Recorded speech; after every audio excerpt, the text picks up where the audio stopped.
everyone, it's Pam here from Ink on My Whiskers, and today we're going to be making this sparkly butterfly card. Let's get started. Alright, so to start you're going to need a piece of black cardstock.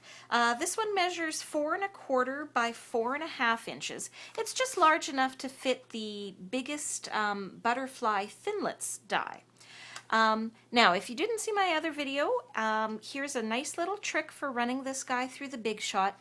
Take a dryer sheet, fold it in half, stick it behind your cardstock as you run it through the Big Shot, just like this. Put it in between your cutting plates and run it through. And I'll show you what that looks like as soon as it comes out. Be right back. Okay, I'm back from the Big Shot, and here's what the dryer sheet does. If you notice that the framelit just pops right off of there with no trouble whatsoever, nothing gets stuck inside all of these intricate little pieces, and what happens is the residue that's on the dryer sheet kind of grabs onto the cardstock, and you can see I'm actually peeling this off, and all the little bits, isn't this amazing? Just stay stuck for the most part on the dryer sheet, and then you can just kind of go in and punch a few of the little bits that are left out. But holy heck, that's a whole lot better than trying to poke them all out of the die itself with your paper piercing tool. So there's our butterfly. Oops, I missed one. There we go.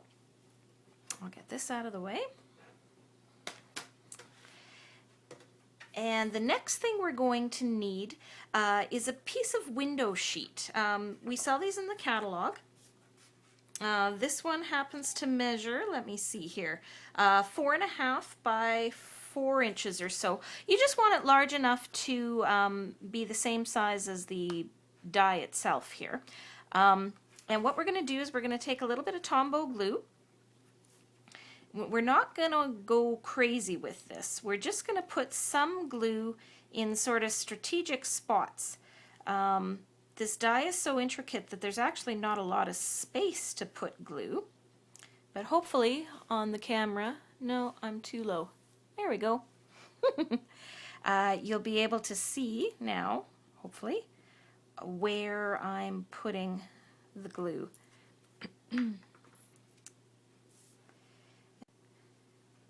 And we're going to just stick that right onto the window sheet. I'm just going to flip it over like this and give it a rub. Okay, and we're going to set that aside and let it dry. Okay, so while that's drying, we're going to work on our card base. This is a piece of pool party cardstock. It's 8½ inches long, 5½ inches wide, and we're going to score it at the 4¼ inch mark. And we're going to be using the Butterfly Basics stamp set. I'm going to use this greeting and the leaf from here. We're going to start with the greeting, and that's going to get stamped. I'm just using Memento black ink. It's going to just get stamped in the corner like that. And it looks like I haven't stamped correctly, but the way that the stamp is made, it's meant to look like there's little bits missing out of the letters. It's not a solid image stamp.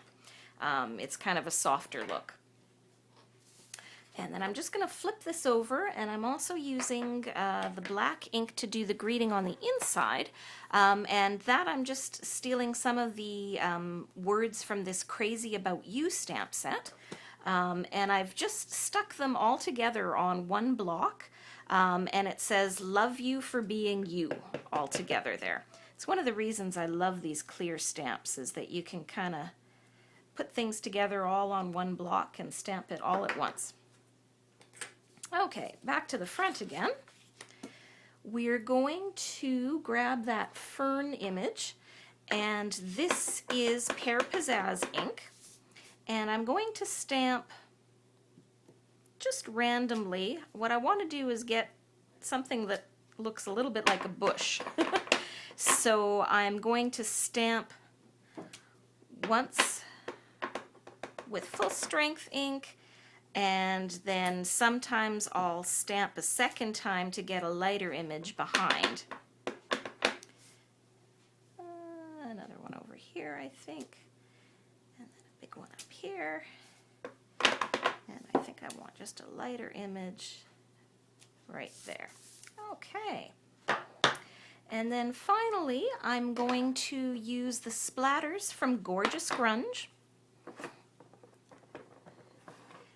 And I'm going to just scatter those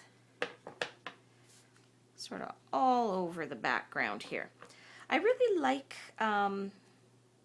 this splatter with the leaves and the So Saffron ink. It kind of looks to me a little bit like either sunlight sort of sparkling through the leaves, or maybe pollen floating around if you're allergic.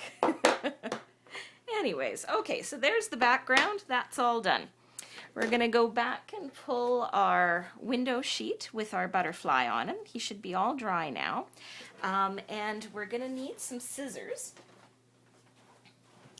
And before you start complaining, oh no, she's going to make us cut this all out, it's horrible. It's really not that bad. I'm hoping that you'll be able to see here what I'm actually doing. I'm actually kind of angling my scissors, and I'm going and I'm cutting kind of roughly, actually, behind the actual die cut. So I'm not actually following right along the edge. I'm actually kind of cutting behind, and I'll show you just right away on the camera. I'll go around this. You can see here what I'm doing. So I'm not worried about being perfect to the edge. I'm just getting rid of the plastic in behind here. So when it comes to cutting out over here, just get your scissors right underneath that tail. You don't need to cut all the way intricately around the tail. Just chop it off right there. We just want the plastic actually in the little holes here. Okay, so through the magic of television, I have another one of these ready to go so that you can look at it. Okay, voila, all cut out. Don't have to watch me do every tedious little bit of that. Okay, so now what we're going to do is we're going to flip this guy over, and we're going to use some blendabilities, and we're going to color him on the back. So what I've done is I've chosen a selection of colors here. These are all the darkest shade from each of the color families. So this one is Coastal Cabana. And if you're not a good colorer, this will be your favorite technique. Because I'm coloring on the back side, you can see I'm not even worried about coloring in the lines. I can go right over top of everything, and it's going to look really pretty on the front. So just scribble away and have some fun using these markers. You have to use these blendabilities on the window sheets. The regular Stamping Right markers will not, the color will bead up on these. Okay, we're going to use some orange, and I'm going to all along these long sort of oval shapes here. You can get a really nice squeak going here. Around the other side here.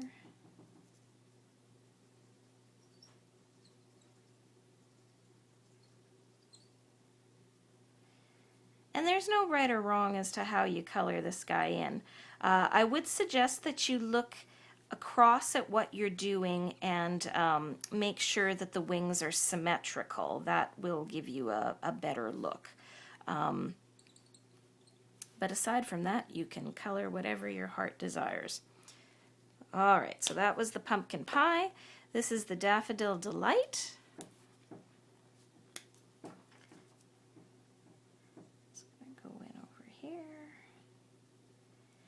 And if you wanted to get fancy, you could even blend the colors together here and get some nice orange and yellow shading happening. Just to keep things speeding along, I'm just going to keep coloring just plain and fancy. All right. Plain and fancy, is that what I just said? That doesn't make sense, does it? Plain and quick, I guess, is what I meant to say. All right, and this is cherry cobbler, just kind of going around the edges here.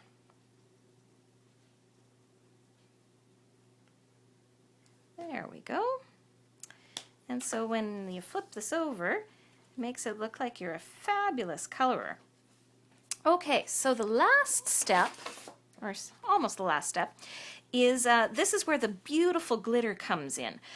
So this is just a sheet of glimmer paper, and you're going to just position your butterfly. You don't need the glimmer paper on the tails there at all. So just, you know, kind of try to maximize your glimmer paper as best you can here.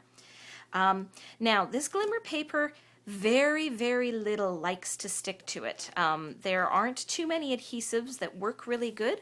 I find the best thing are glue dots to get anything to stick to this glitter stuff. So liberally scatter a handful of glue dots along the back of your butterfly. I kind of concentrate most of them in and around the body. And you may find that you will need to bunch up your glue dots. You can fold them over or even roll them between your fingers until you get kind of a size that will work for you. Now, if you notice, I seem to be going overboard with the glue dots, but like I said, this glimmer paper doesn't like to have much sticking to it, so better to go overboard a little bit than to have your butterfly fall off your project in the end. So I'm just going to go a little bit more here. I'm going to ball one up and stick one there. And ball one up and stick one there. Okay. All right, and then just like the window sheet, you're just going to cut around sort of the underside base of this. You don't have to be a perfect cutter. So just give me a moment and I'll cut that out and be right back. Okay, all cut out, and so you can see now with that glimmer paper behind the window sheet and the colored ink, it just gives this beautiful, beautiful shimmer going on. It just adds such a pretty touch to this lovely die. All right, and then all that's left is to put a lot of snail on the back of this. Again, you don't want your butterfly falling off your project, so go nuts. And just center that guy in between the sayings and over your previous stamping. And there you go, all finished. Hope you like that. We'll see you again. Bye.